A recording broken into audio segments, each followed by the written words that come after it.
अब जो मैं पैर काटने वाली बात कर रहा, अपने पैरों पर कुल्हाड़ी मारने की बात कर रहा था, उस पे आता हूं। वो क्या है आखिर? वो यूं है, इस बार जैसे फसल काफी अच्छी है, जहां मेरा विचरण है वहां मैं देख रहा हूं बरसात अच्छी थी, फसल ठीक है। अब फसल ठीक है तो जितनी है उतनी लिखी जानी चाहिए। अब एक जो मूर्खता बहुत लंबे समय से चली आ रही है, हम क्या करते हैं, पटवारी या कृषि प्रयोग पर दबाव बनाते हैं कि 1 हेक्टर में 10 क्विंटल हो रहा है, पर आप 3 क्विंटल ही लिख दो। अब 1 हेक्टर में अगर 10 क्विंटल पैदावार है और अगर 3 क्विंटल लिखी जा रही है, तो आपके पैरों पर कुल्हाड़ी मारी जा रही है, आपका नुकसान हो रहा है सीधा सीधा। ये कैसे, ये समझना पड़ेगा। आपके अच्छी पैदावार है फिर भी आप कम लिखवा रहे हो, तो नुकसान आपका हो रहा है, क्योंकि प्रति वर्ष आपको क्रॉप कटिंग के जरिए बीमा क्लेम मिलने वाला नहीं है। और अगर अच्छी फसल है और उसको अच्छा नहीं लिखाया, तो 5 साल का औसत प्रत्येक गांव का तय होता है क्रॉप कटिंग से। पिछले 5 साल का औसत कितना है, पिछले 7 सालों का में से 2 कमजोर साल निकाल करके और 5 साल का औसत, अगर आपके खेत में 10 क्विंटल प्रति हेक्टर फसल हो गई, आपके गांव में कोई पर्टिकुलर फसल, और आपने 3 क्विंटल लिखा दी, तो आपने औसत को नीचे गिरा दिया। और औसत अगर नीचे गिर गया तो फिर कभी 2 क्विंटल होगी, 1 क्विंटल होगी, तो भी आपको कुछ नहीं मिलेगा, क्योंकि उस समय आप औसत के आसपास हो गए। ज़्यादा से ज़्यादा 10% नुकसान, 15% नुकसान, 20% नुकसान। और अगर आपने 10 क्विंटल लिखवा दी तो आपके गांव का औसत बढ़ गया। अब कभी आपके 3 क्विंटल भी होगी तो आपको काफ़ी क्लेम मिलने की संभावना बढ़ जाती है। ये है मोटी बात। ये बात हर गांव में लोग जाने कि हमारे अगर फसल अच्छी है, 10 क्विंटल पैदावार है, अगर वो 9 क्विंटल लिखता है तो आपका नुकसान कर रहा है। हाँ, 10 क्विंटल से अगर 5 किलो भी ज्यादा लिखता है तो वो आपका फायदा कर रहा है। कम लिखने में आपका कोई फायदा नहीं हो रहा है, क्योंकि जितना कम लिखा जाएगा उतना आपका पुराना गांव का औसत कम होगा। वहां आंकड़े जो बनेंगे वो कहेंगे कि इस गांव में मूंग की फसल इतनी ही होती है, क्योंकि इसका औसत कमजोर है गांव का, इसलिए इससे अगर कम हो जाती है थोड़ी बहुत, तो उतना प्रतिशत कम कर लो। इस गांव में तो जो भी फसल है जितनी हुई है उससे कम मत लिखने दो कभी भी। क्रॉप कटिंग में यह ध्यान रखना है, जहां जहां अच्छी फसल है, अच्छी पैदावार है, वो पूरी लिखवाई जाए, कम किसी भी हालत में नहीं लिखवाई जाए। जहां बहुत कम पैदावार है, लगता है कि पिछली औसत से काफी कम है, वहां अधिक मत लिखने दो, वहां जितनी है उतनी लिखो। अगर कोई थोड़ी बहुत भी अधिक लिख रहा है तो आपका नुकसान कर रहा है। ये चीजें ध्यान रखने की है। हमारी कम लिखवाने की आदत पड़ गई गाँव में, और बड़े राजी होते हैं गाँव वाले। हमने पटवारी जी से कह करके 10 क्विंटल पैदावार थी, हमने कहा 3 क्विंटल लिख दो यार, पटवारी जी हमारा कहना मान गए। ये कंपनी का फायदा कर दिया सीधा, आपका कोई फायदा नहीं हो रहा है। 3 क्विंटल है तो 3 क्विंटल आपका औसत है, आपको कुछ भी नहीं मिलने वाला।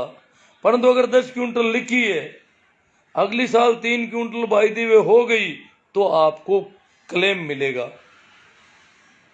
ये है ध्यान रखने वाली बात। और ये बात पता नहीं कैसे पहुंचेगी। पिछली बार मैंने खूब लाइव किए, खूब बातें की लोगों से, बहुत ज़्यादा भाषण दिए, बहुत ज़्यादा हुई। आज फिर लोगों से बात करते हुए मुझे लगा कि लोग कह रहे हैं यार कम लिखनी है, कम लिखनी है। अरे अच्छी पैदावार है, कम क्यों लिखवा रहे हो? अगर जानबूझकर खेत में गलत जगह से करता है, जहाँ अच्छी फसल नहीं है उसको छांटता है और नियम के विरुद्ध कर रहा है, तो ध्यान रखो, एक भी पौधा अगर उस 5x5 मीटर में आ रहा है और उसको अलग छांटा जा रहा है, तो मत छांटने दो कि नहीं ये लो 5x5 मीटर में, और 5x5 मीटर में ये लो 2 किलो अनाज हो गया, 2 किला, 2 किला का 400 गुना हो जाएगा। इसका मतलब 8 क्विंटल पैदावार 1 हेक्टर में हो जाएगी। अगर 5x5 मीटर में 2 किलो अनाज है और आप ध्यान नहीं रखते हो या आप बेवकूफ़ी कर जाते हो कि उसमें से कुछ फलियां तोड़ ली चोरी छिपे, या कुछ पौधों को उस लाइन से इधर हटा दिया रस्सी से, तो वो 2 किलो की बजाय कम हो जाएंगे और उससे आपकी प्रति हेक्टर उपज कम हो जाएगी। आपके पूरे गांव का अगले कई सालों तक का नुकसान कर लोगे आप। इसलिए अच्छी फसल है तो उसे अच्छी फसल लिखने की कोशिश में ध्यान इस बात का रखो कि अच्छी लिखी जाए।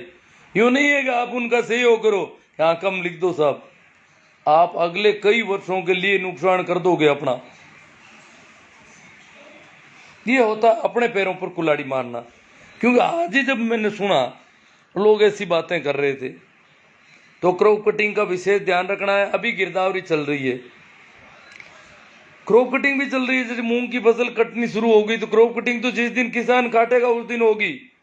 ये नहीं है कि क्रॉप कटिंग कब होगी, फसल काटने के बाद थोड़ी होती क्रॉप कटिंग।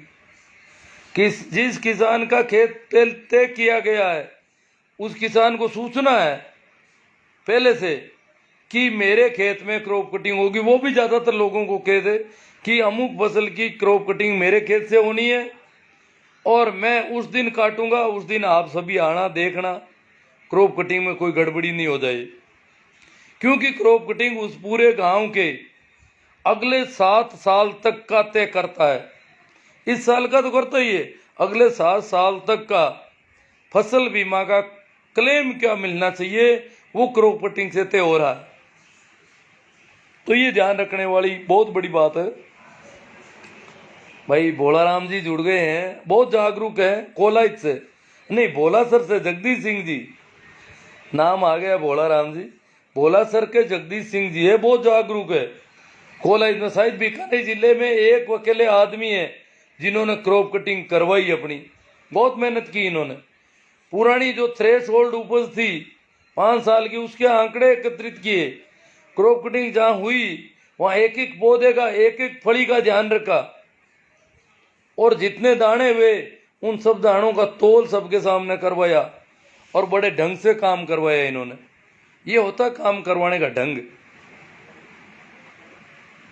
अगर ऐसा नहीं करते हैं तो नुकसान हमारा हो रहा है। पता है गांवों में कितने आदमियों का प्रीमियम चला गया।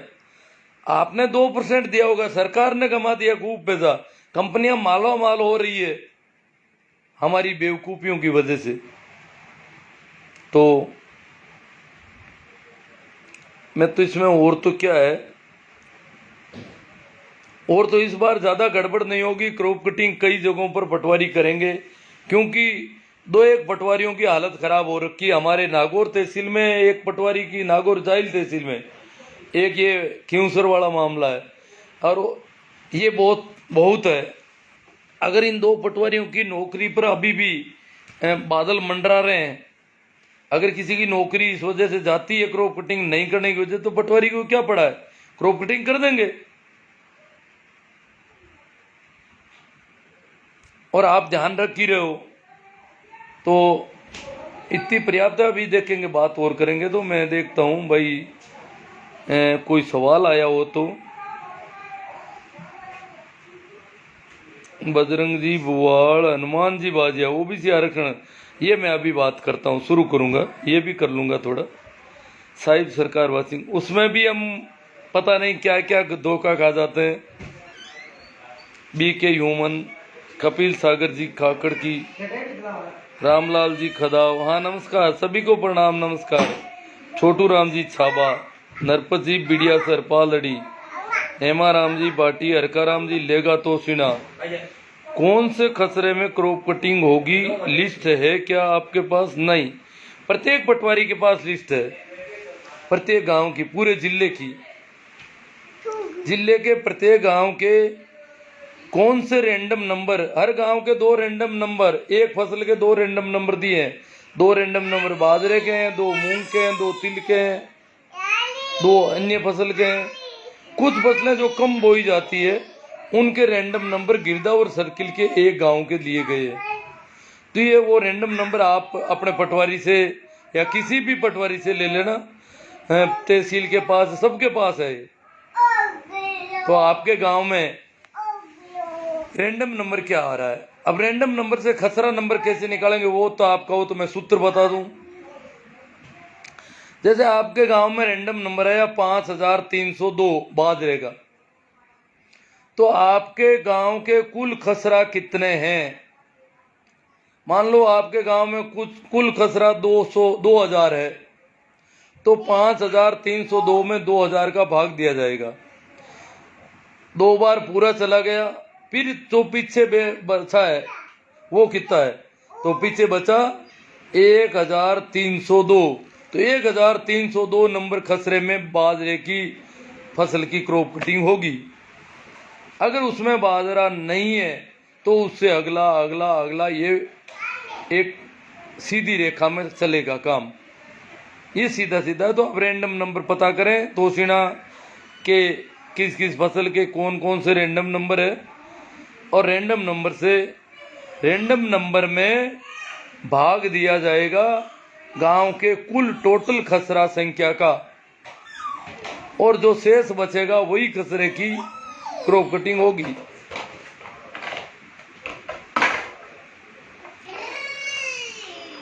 जैसा राम जी जानी, मूला राम जी मेरिया, निम्बा राम जी ताडा, अभिनव हेमराज जी बींचर, धीरेन्द्र जी मूंदलिया जाट, जैसा राम जी मदन जी राकावत, महेंद्र जी सारण मुके, राकेश जी खोकर। राकेश जी बहुत जागरूक व्यक्ति हैं, और राकेश जी अभी युवा हैं और पूरे तैयार हैं। मेरे जैसा आदमी तो क्या छुड़ता वगैरह है, नहीं करूं तो क्या करूं। तो ये अपेक्षा की जाती है कि वो अपनी डुकियों की डाणी गोटन वगैरह में विशेष ध्यान रखेंगे। और हमारे BKU के बहुत ही सक्रिय कार्यकर्ता है। BKU ने तो पिछले साल से भी ये चला रखा है, क्रॉप कटिंग निगरानी कमेटी हर गांव में बनाने की बात थी, और बनी हुई होगी कई गांवों में। तो वो कमेटी ध्यान रखेगी क्रॉप कटिंग में क्या ध्यान सावधानी रखनी है। महेंद्र जी सारण, राकेश जी कोकर, जीतू जी बाम्बू। सर जब तक क्रॉप कटिंग वाले आएंगे उससे पहले खेत खाली हो जाएंगे। फसल खड़ी खड़ी सूख गई है। नहीं, क्यों खाली हो जाएंगे। जिस खेत में क्रॉप कटिंग होनी है उस किसान की ड्यूटी है कि वो उनको सूचित करे, वो उसी दिन आएंगे जिस दिन किसान काटेगा। क्रॉप कटिंग वाले कोई विदेश थोड़ी गए हैं भैया। आपका जो क्रॉप कटिंग करने वाला आपका ही पटवारी या कृषि पर्यवेक्षक है, वो आप जिस दिन खेत में काटोगे उस दिन क्रॉप कटिंग वो अपनी मर्जी से थोड़ी करेगा। क्रॉप कटिंग किसान तय करता है, न कि कोई अधिकारी कर्मचारी। ये बहुत बड़ी भूल है आपकी। जीतू जी बाबू, इसको पूरा नोट करें आप। क्रॉप कटिंग जिस आपके गांव में पता करो कि किस किस के खेत में मूंग की क्रॉप कटिंग होगी, किस में बाजरे की होगी। उन खेत वाले जिस दिन काटेंगे उस दिन क्रॉप कटिंग वालों को बुलाएंगे।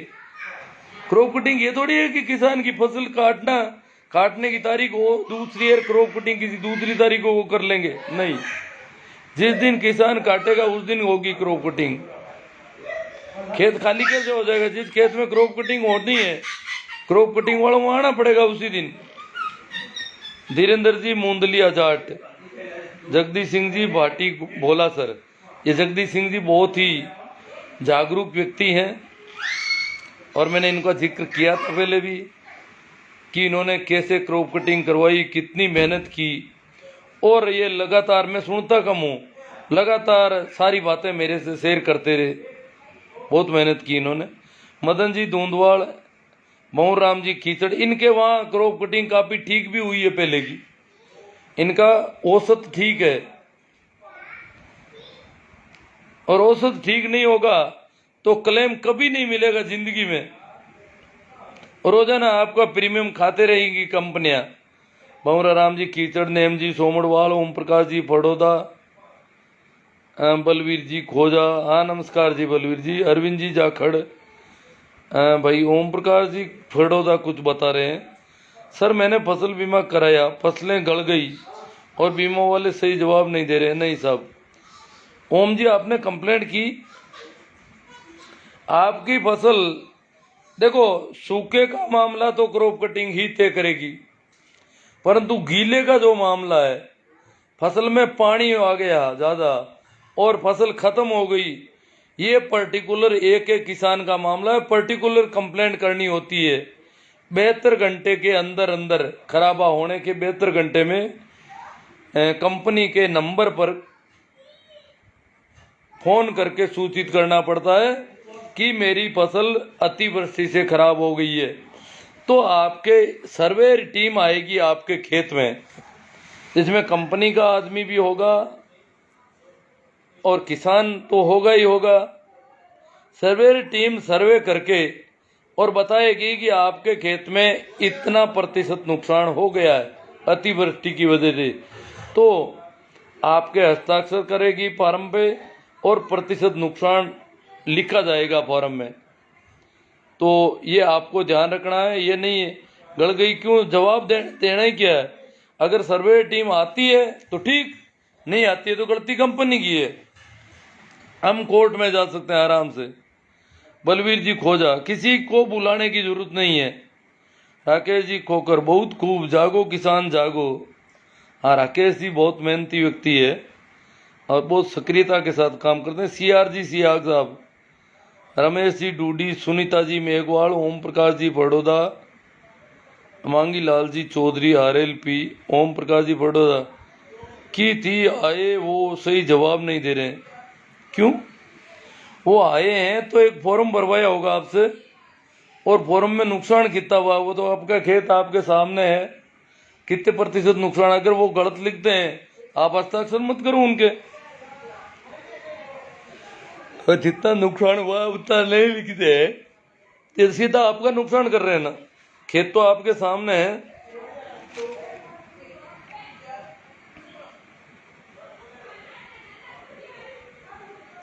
चलो मैं मानाराम जी सीमर,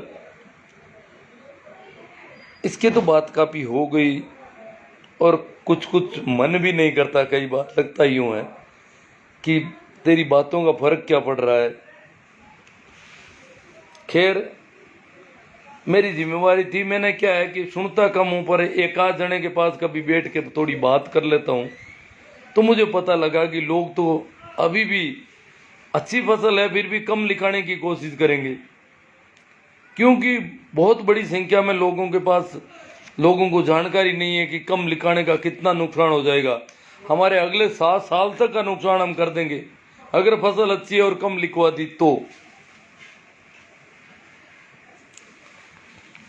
तो दूसरा तो OBC आरक्षण की बात, एक सवाल आ गया, कर लेता हूं थोड़ी बात। देखो एक तो ये आरक्षण है क्या, फिर हम OBC आरक्षण की बात करेंगे। आरक्षण किसको दिया जाता है?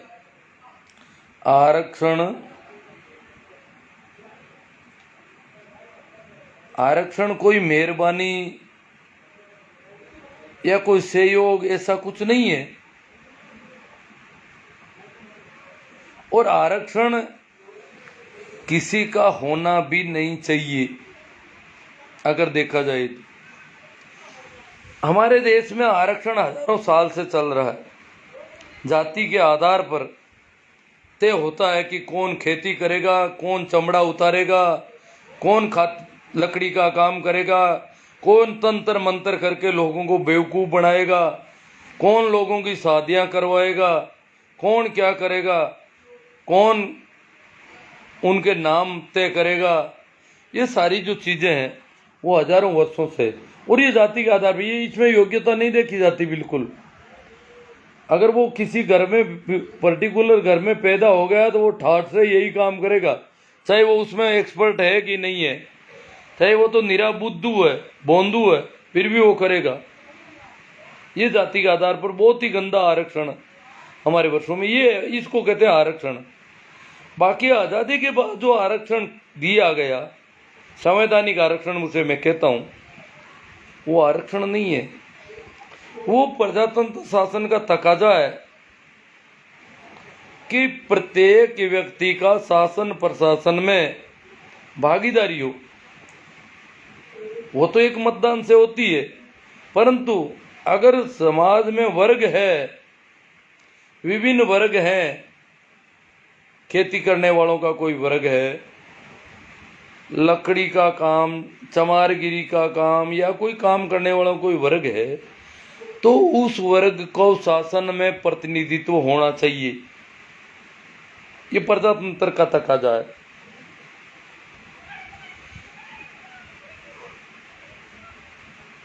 क्योंकि यहाँ पर बहुत बड़ी संख्या का शासन में कभी कोई प्रतिनिधित्व नहीं रहा, कारण उनको पढ़ने लिखने पर भी पाबंदी रही। उनकी किसी भी पीढ़ी में कोई भी व्यक्ति पढ़ लिख नहीं पाया, तो इस प्रकार एक तरह से बेड़ियों में जकड़ा रखा गया। अब उन लोगों को सीधा अगर छूट में रखें तो शासन प्रशासन में उनकी भागीदारी नहीं बढ़ेगी।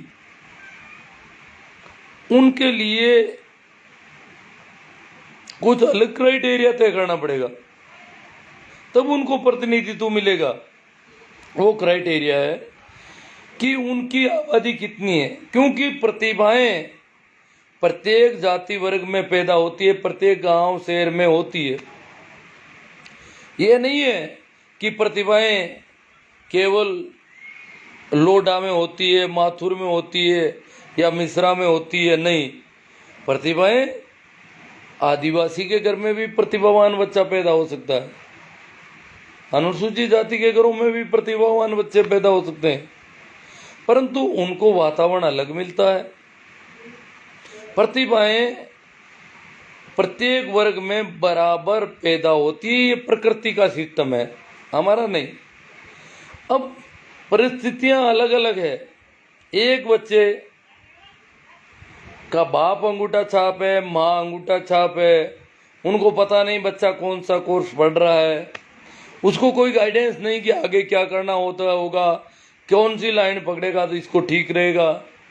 एक वो बच्चा है जिसकी दादी एमएससी है, नानी एमए इंग्लिश मीडियम लिटरेचर है, और घर में जितने भी आने जाने वाले लोग हैं वो अलग अलग फील्ड में बड़े बड़े पदों पर है। अलग अलग सारे फील्ड में कैसे किस फील्ड में जाया जाता है, उनकी सारी गलियां और रास्ते उनको मालूम है, और उस बच्चे को वो सारी गाइडेंस मिल रही है। अब कहते हैं इन दोनों को एक साथ दौड़ाओ, हम तो एक साथ दौड़ देगा। अरे भाई, वो तो पीढ़ियों से बंधा हुआ पड़ा है, ये धावक है, एक साथ कैसे दौड़ेंगे? नहीं। उनमें से 100 बच्चों में से अगर 5 बच्चे सबसे टॉपर हैं उस वर्ग के, तो 5 प्रतिभावान है। इस वर्ग के 100 बच्चों में से 5 जो टॉपर हैं उनके अंक ज्यादा हो सकते हैं, क्योंकि उनके परिवार की परिस्थितियां अलग है। परंतु दूसरे 100 परिवारों के जो टॉपर 100 बच्चों में से 5 बच्चे टॉपर हैं, उनके घर में परिस्थितियां अलग है। सभी लोग अंगूठा छाप है, घर गृहस्थी, खेती बाड़ी और ये पशुपालन वगैरह में बच्चों को भी काम में लिया जाता है। अगर वो उनसे 20-30 नंबर कम लाए हैं, परंतु वो उन 100 बच्चों की टॉपर लिस्ट में, इसको परसेंटाइल कहते हैं। ये परसेंटाइल सिस्टम प्रत्येक जाति वर्ग, क्योंकि ये देश में जातियां है, जातियों के बिना अभी तक शादी विवाह भी तय नहीं हो रहे हैं, तो वो होना चाहिए। उसके आधार पर प्रतिभाओं का चयन होना चाहिए। ये नहीं है कि नंबर वो 80 ले आया, इसके पास 60 ही है, नहीं, इसके पास 60 है, ये इन 100 बच्चों में टॉपर है, उन 100 बच्चों में वो 80 वाला टॉपर है। उन बच्चों के घर की परिस्थितियां, वो कॉन्वेंट स्कूल में पढ़ते हैं, अलग अलग वातावरण है। ये भूला भटका कभी जाता है स्कूल, कभी नहीं जाता है, पर इनमें से अगर कोई टॉप नंबर लाया इन परिस्थितियों में, तो वो भी बराबर प्रतिभावान है। नंबरों को नहीं देखा जाना चाहिए इसमें। ये है प्रतिनिधित्व। इनके भी 5 बच्चों को प्रतिनिधित्व मिलेगा, इनके भी 5 बच्चों को प्रतिनिधित्व मिलेगा, सीधा सा हिसाब है। तो जिस जाति का जितना अनुपात है उसी अनुपात में उस जाति वर्ग के लोग सर्विस में आने चाहिए, मंत्रिमंडल में होने चाहिए, एमएलए होने चाहिए, न्यायपालिका में होने चाहिए, राज्यसभा में होने चाहिए, कार्यपालिका में जैसे सेक्रेटरीट वगैरह में होने चाहिए, उतना आईएएस होने चाहिए उनमें भी। ये है प्रतिनिधित्व का तरीका। ओबीसी के मामले में गड़बड़ बहुत, ओबीसी तो पूरा ही गड़बड़ मामला है। ओबीसी तो इस प्रकार माना जाता है, इस देश की सत्ता इसे कोई अवैध संतान मानती है ओबीसी को। इसकी कोई अलग जनगणना होने नहीं दे रहा है। और विशेषकर से ये मोदी सरकार, इन्होंने 11 की जनगणना को 14 में बुरी तरह से रोक दिया, प्रकाशित करने पर रोक लगा रखी है। जनगणना भी हुई है परंतु प्रकाश में नहीं लाए जा रहे आंकड़े। तो प्रकाश जब आंकड़े ही नहीं है तो 27% आरक्षण क्यों? क्या इनकी आबादी 27% है? भाई जी वे इनकी आबादी 10% ही होगी ओबीसी की, सिर्फ 27 क्यों दे दिया गया? या इनकी आबादी 54% है, फिर 27 क्यों दिया गया? ये कई सवाल खड़े करता है। जब अलग से जनगणना नहीं है तो 27% ओबीसी को क्यों दिया गया? ईडब्ल्यूएस को 10% क्यों दिया गया? ये सवाल है। इनकी अलग जनगणना करवाने में किसको नुकसान हो रहा है, क्या नुकसान हो रहा है? सिर्फ पारदर्शिता हो जाएगी, पता चल जाएगा कि इस जाति वर्ग के इतने लोग आईएएस है, इतने आरएस हैं और इसके इतने कम है, इसके इतने, इसकी आबादी इतनी है, प्रतिनिधित्व इतना है। आबादी के अनुपात में जो प्रतिनिधित्व है वो खुल जाएगा। ये गड़बड़ है। तो ओबीसी को तो वैसे सत्ता जो है अवैध संतान मानती है। ओबीसी के खुद के एमएलए एमपी ओबीसी का पक्ष नहीं लेना चाहते। जिस प्रकार एससी एसटी वाले एससी एसटी की बात ही नहीं करते, क्योंकि सभी मानते हैं कि राजनीतिक दलों के मालिक और हैं, मीडिया के मालिक और हैं, और वो लोग तय करेंगे उनका राजनीतिक भविष्य, मीडिया के मालिक और राजनीतिक दलों के मालिक। और अगर हमने ओबीसी का, एससी का, एसटी का पक्ष ले लिया तो ऊंची जाति के लोग नाराज हो जाएंगे और वो ऐसी हवा खराब करेंगे कि राजनीति में कभी उठकर खड़े करने लायक नहीं रह जाएंगे। इसलिए सारे राजनेता, लगभग सारे राजनेता स्वर्ण जाति के लोगों से भयभीत है, ऊंची जाति के लोगों से भयभीत है। अब ओबीसी में जो अभी राजस्थान में जो गड़बड़ चल रही है वो 17 अप्रैल 2018 का मामला है। एक परिपत्र ऐसा आया कि हॉरिजॉन्टल आरक्षण लागू कर दिया। वर्टिकल जो आरक्षण होना चाहिए था, खड़ा आरक्षण, वो प्रत्येक वर्ग में से उसका निश्चित अनुपात होता है, उस अनुपात में प्रतिशत होता और वो प्रत्येक वर्ग में से फौजियों की संख्या होती। परंतु यहाँ गड़बड़ कर दी। जैसे जनरल में जो फौजी आ रहे हैं वो जनरल में आएंगे जितना प्रतिशत आने चाहिए, वो चाहे ओबीसी के हों, ओबीसी के हैं तो ही वो जनरल में काउंट होने चाहिए। परंतु जनरल फौजी के हिसाब से काउंट तो भूतपूर्व सैनिक के हिसाब से सिलेक्शन हो रहा है और काउंट उनको ओबीसी में कर दिया जा रहा है, क्योंकि अधिकतर ओबीसी के हैं। और इस वजह से ओबीसी के पुरुष अभ्यर्थियों का पूरा नुकसान हो रहा है 4 साल से। अब थोड़ी थोड़ी आंखें खुलनी शुरू हुई है कि वर्टिकल आरक्षण होना चाहिए। ओबीसी को अगर 21% दे तो 21% फौजी आर्मी वाले ओबीसी कोटे से होंगे, बाकी जो सेलेक्ट हो रहे हैं आर्मी वाले वो जनरल में जाएंगे। इससे ज्यादा ओबीसी से नहीं लिए जा सकते। तो इसमें भूतपूर्व सैनिकों का कोई नुकसान नहीं। कुछ बच्चे हैं बेवकूफ से कहें कि भूतपूर्व सैनिकों का नहीं, भूतपूर्व सैनिकों को तो 12.5% पूरा मिल रहा है, पहले से वही मिलेगा, उन्हीं का सिलेक्शन होगा। पर उनकी काउंटिंग प्रत्येक वर्ग में होगी। अभी तक वो काउंटिंग सारी ओबीसी में हो रही है, ये फर्क है। और भी बीमारी है रोस्टर रजिस्टर वाली, बहुत बड़ी बीमारी है। रोस्टर रजिस्टर मेंटेन नहीं किया जा रहा। जैसे मैं सर्विस करता हूँ, अभी मेरी जाति को ओबीसी माना जाता है, परंतु जब मैं पढ़ता था, जब मैं सर्विस लगा था, तब मैं ओबीसी का नहीं था। उस समय तक ओबीसी जाति भी नहीं थी, तो मैं ओबीसी का नहीं था। मैं ओबीसी के हिसाब से सिलेक्टेड नहीं हूँ, मैं जनरल कोटे से सिलेक्टेड हूँ। तो रोस्टर रजिस्टर में मैं जनरल कोटे का प्रतिनिधित्व करता हूँ, मेरी काउंटिंग जनरल में होनी चाहिए। परंतु जनरल से जो सिलेक्टेड है, रोस्टर रजिस्टर कहता है कि जो बजे जनरल सिलेक्टेड है वो जनरल में लिखे जाएं, जो ओबीसी से सिलेक्टेड है वो ओबीसी में लिखे जाएं, जो एससी से सिलेक्टेड है वो एससी में लिखे जाएं। तो परंतु रोस्टर रजिस्टर मेंटेन नहीं किया जा रहा है, कारण कि एससी एसटी ओबीसी को नुकसान पहुंचाना जरूरी है।